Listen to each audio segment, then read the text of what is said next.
Assalamualaikum warahmatullah. Hi, it's me Mehak and welcome to Mehak Maya Show.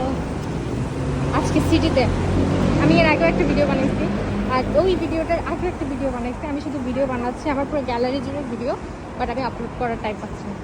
আর অন্য এটাও আমি আর কখন আপলোড করবো।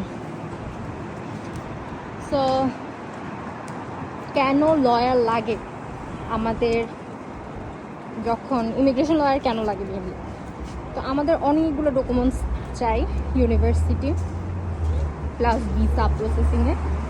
তো যেসব ডকুমেন্টস আমাদের কাছে থাকে না, বানাই নিতে হয়, প্লাস বাংলা টু ইংলিশ করতে হয়। আর আমাদের প্রত্যেকেরই মোটামুটি কম বেশ এনআইডিতে অথবা সার্টিফিকেটে অথবা কোথাও না কোথাও ভুল থাকেই। লাইক অনেক জায়গায় এমডি দেওয়া থাকে, অনেক জায়গায় এমডি দেওয়া থাকে না, অনেক জায়গায় এমএস দেওয়া থাকে, অনেক জায়গায় এমএস দেওয়া থাকে না, অনেকে এখানে AEIO অ্যালফাবেটে ভুল হইতেই পারে।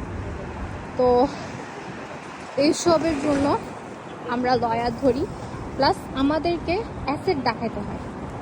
কাকে অ্যাসেট দেখাইতে হয়? সেটা হচ্ছে আমাদেরকে ইউনিভার্সিটিতে অ্যাসেট দেখাইতে হয়, যে সরি ইউনিভার্সিটিকে নাকি ভিসা ওয়ালাদেরকে আমার ঠিক মনে নেই, বাট হ্যাঁ অ্যাসেট দেখাইতে হয় যে আমি ক্যাপেবল, মানে আমার ফ্যামিলি ক্যাপেবল, যে আমি এত নাম করা বা এত নামি দামি যে ইউনিভার্সিটিতে পড়তেছি, আমার ফ্যামিলি ব্যাকআপ আছে। আমি যদি বসেও থাকি অস্ট্রেলিয়াতে, আমার ফ্যামিলি আমাকে দিবে। এটা প্রমাণ করার জন্য আমরা কিছু অ্যাসেট বানাই, কিছু ডকুমেন্টস বানাই, যেগুলা আমাদেরকে দিতে হয়, ইমেল করে পাঠাতে হয় ইমিগ্রেশন আলাদেরকে। তো যার কারণে লয়ার লাগে। আর এই ক্ষেত্রে এটা খুবই ইম্পর্টেন্ট একটা টাস্ক। এক্ষেত্রে যদি বাজে লয়ার পড়ে, তারা হচ্ছে অনেক টাইম নেয়।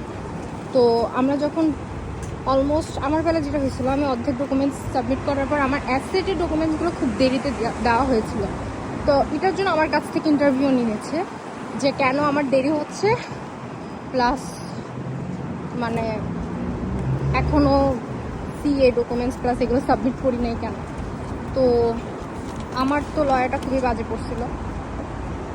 তো যার কারণে আমি অ্যাডভাইস করবো যে লয়ার চুজের ক্ষেত্রে সবসময় সাবধানতা বজায় রাখতে। ওরা ইজিলি পাস মারতে পারে, ওরা আর ব্যাংকওয়ালা, এই দুইটা চুজ করাটা আমি খুবই সাবধানতা রাখতে। I don't know কোশ্চেনের আনসার পাইছে কিনা, but I tried my best to explain. এরপরও যদি কোনো কোশ্চেন থাকে, please feel free to comment in comment section. Right now, Allah Hafiz.